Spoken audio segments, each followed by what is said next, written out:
Di tahun 2024, kalau ada satu hal yang bikin dompet kita nangis, itu adalah janji manis cuan kilat dari para guru di sosial media, khususnya di dunia kripto.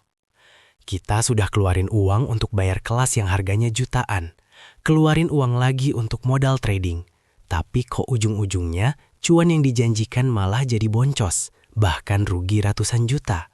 Ini bukan soal nasib atau apes-apesan.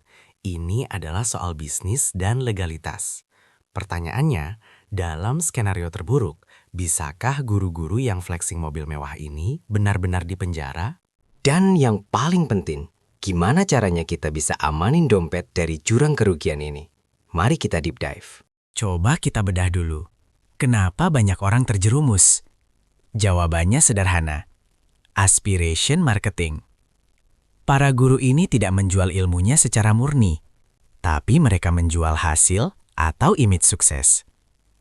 Mereka tahu bahwa target audiens mereka, kita semua, lelah dengan gaji UMR, lelah dengan inflasi yang terus menggerus tabungan, dan ingin jalan pintas menuju kaya. Mereka memamerkan kekayaan, mobil sport, liburan mewah. Otak kita langsung mencerna. Kalau dia sukses, pasti caranya ada di kelasnya. Inilah letak bahayanya. Kerugian pertama kita bukan saat kita mulai trading dan boncos, tapi saat kita membayar biaya kelas mereka.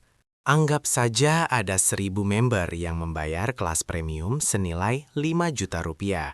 Guru tersebut sudah mengantongi 5 miliar rupiah sebelum satupun member berhasil cuan. Analogi sederhana, guru kripto ini bukan menjual ikan, dia menjual alat pancing termahal dan peta lokasi memancing. Keuntungan utamanya adalah dari penjualan alat pancing dan peta itu, bukan dari keberhasilan kita menangkap ikan. Jika kita gagal memancing, mereka bisa dengan mudah berkilah. Salahmu sendiri kurang praktek, atau pasar memang sedang jelek. Data kerugian member seringkali tersembunyi karena sifat transaksi kripto yang tersebar. Tapi kalau kita tarik benang merah dari kasus-kasus robot trading atau binary option beberapa tahun lalu, kerugian kolektif bisa mencapai triliunan rupiah. Dalam kasus kripto, kerugiannya seringkali lebih halus. Member rugi karena membeli koin pom-pom yang direkomendasikan sang guru di harga puncak, dan sang guru sudah duluan keluar di harga tinggi.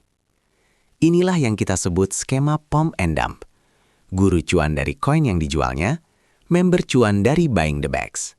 Ini adalah inti dari masalah legalitas.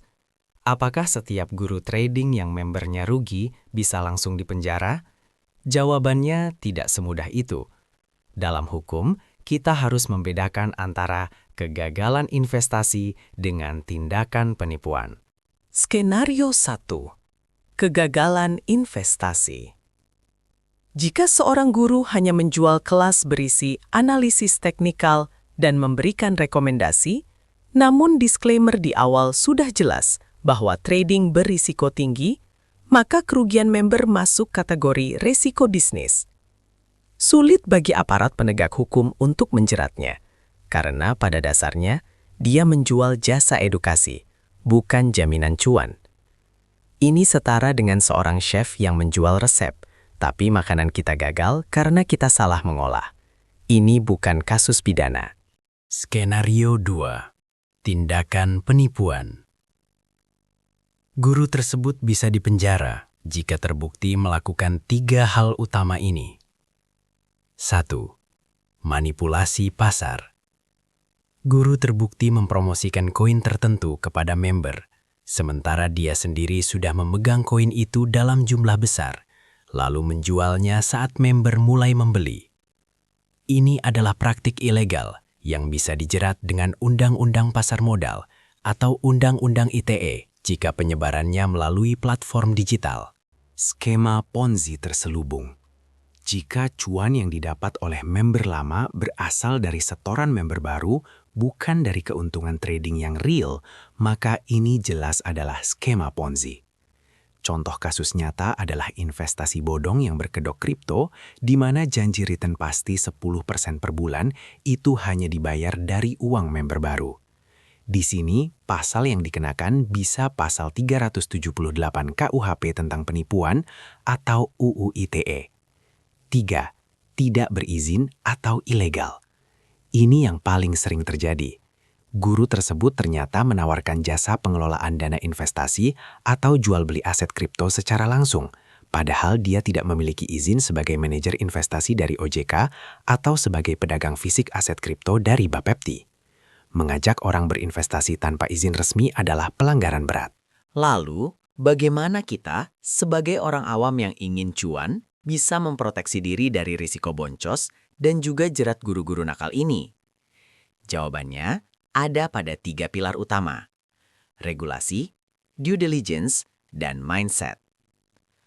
1. Cek legalitas platform, bukan guru. Fokuskan perhatian Anda pada platform yang digunakan, bukan seberapa kayanya sang guru. Jika Anda ingin berinvestasi kripto, pastikan bursa atau exchange tempat Anda bertrading sudah terdaftar di Bapepti. Jika tempat trading Anda tidak ada di daftar Bapepti, segera tinggalkan. Platform yang legal setidaknya memberikan lapisan perlindungan dasar kepada konsumen. Due diligence yang mendalam.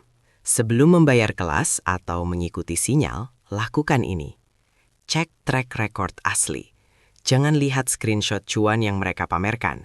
Minta track record yang terverifikasi selama minimal 1 tahun. Karena trading itu seperti lari maraton, bukan lari sprint. Waspada janji return pasti. Jika ada guru yang menjamin return pasti, apalagi angkanya di atas bunga deposito bank tanpa resiko, run. Itu sudah pasti ponzi. Trading adalah probabilitas, bukan kepastian. Tanamkan mindset yang benar. Ingat analogi ini, tidak ada makan siang gratis di dunia finansial. Setiap peluang cuan besar selalu diikuti dengan risiko kerugian yang sebanding. Kalau ada yang menjanjikan cuan besar dengan risiko kecil, itu adalah penipuan. Jangan pernah menginvestasikan uang yang Anda butuhkan untuk kehidupan sehari-hari. Gunakan hanya uang dingin, uang yang jika hilang sekalipun, Anda tidak akan jatuh miskin. Intinya, guru kripto bisa dipenjara bukan karena mereka memberikan analisis yang salah dan membuat member rugi, tapi karena mereka melanggar hukum, seperti melakukan manipulasi pasar, menjalankan skema Ponzi, atau menawarkan jasa investasi tanpa izin. Pelajarannya di sini, jangan pernah mengorbankan logika kita demi janji manis cuan kilat. Dunia trading adalah dunia skill dan kalkulasi resiko, bukan dunia keberuntungan. Saat ini, kita hidup di era banjir informasi. Kita harus menjadi filter terdepan bagi dompet kita sendiri. Jangan biarkan flexing mobil mewah mereka mengaburkan logika Anda. Karena di akhir hari, yang paling penting adalah bukan seberapa besar cuan yang kita dapat, tapi seberapa aman dan berkelanjutan cuan itu masuk ke dalam dompet kita. Jika Anda merasa deep dive ini bermanfaat dan membantu Anda mengamankan dompet, jangan lupa subscribe ke channel Mau Cuan Dong. Karena di sini, kita tidak hanya mencari cuan, tapi kita juga mencari ilmu untuk mengelola cuan itu dengan cerdas dan aman. Sampai jumpa di video selanjutnya.